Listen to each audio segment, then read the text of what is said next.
I like this tweet that was sent to us. Now, Greg has got his earphones on. Greg, do you want... Well, let me go to Greg first. Okay, Bill, just very quickly, we have a moose on the Southern Shore Highway just past the Brown Rabbit turnoff near Lamont. If you're in the area, slow down and watch out for him on the highway. Thanks very much, Greg. And when Greg sticks his earphones on, I know that we have a public alert. So I go to him. That's our top priority, eh? We'll interrupt just about anything, except a Crosby joke. We won't interrupt the joke that John Crosby is telling to go to an alert, however serious it might be. But here's a tweet now sent to us here on Nightline. Greg just passed to me. People, and this, I think it came from Labrador. Is that right, Greg? Yes, I think it came from Labrador.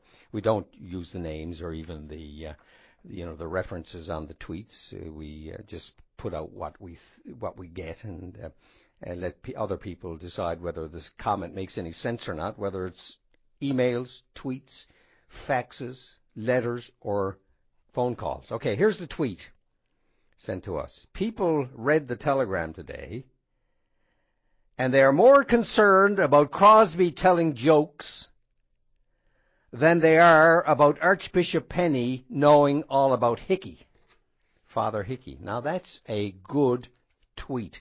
Thank you. If you're listening, the person who sent us that tweet, if you're listening, thank you for sending it. Because you give us a good liaison, a good segue away from the Crosby joke and into the serious matters affecting our lives. Like, for example, people who have infiltrated, insinuated, wormed their way into institutions like the Catholic Church in order to do their evil deeds on vulnerable youngsters. That's bad enough. Then when people who are in the church, in positions of authority, don't make sure that these people are weeded out or that they are brought to justice, that's bad. That's worse again, in many respects.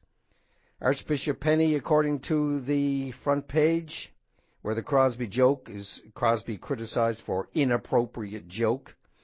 Archbishop Penny, a top story, big headline, Archbishop Penny knew about abuse, according to the documents. Court decision records the insurance company's claim that church leaders were aware of sexual abuse by Father James Hickey. Before the Winter Commission of inquiry into the abuse that was taking place, that was busted wide open, by the way, on Open Line back in those days, in the 80s. I happened to be host at the time. A call came through and broke it wide open. And it led to, and it was Deanne Fleet was the one who had mentioned it on Here and Now, on CBC Here and Now television. She had mentioned some allegations of abuse by Christian brothers and by priests. Somebody called Open Line about it. It was picked up by the wife of a judge. She heard it. It was Steve Neary who called Open Line about it. And as a Roman Catholic himself, in good standing, was appalled by the way these allegations were being swept under the rug. A woman who was a Catholic herself and the wife of a Catholic judge heard it, reported it to her husband. Her husband was appalled. He went to the Department of Justice informally and said, what's going on here? And the whole thing exploded wide open and became a worldwide phenomenon as a result. Since that time, Archbishop Penny, who was questioned, said that he didn't know anything about Hickey's alleged abuse until 1987, and there are several people there cited who said that they told him in 1980.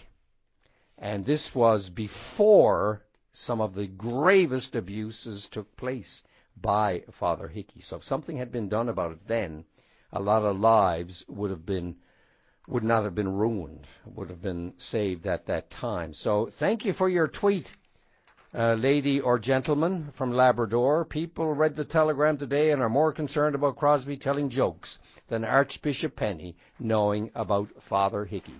Good good point. Anybody who would like to comment on that, please do so.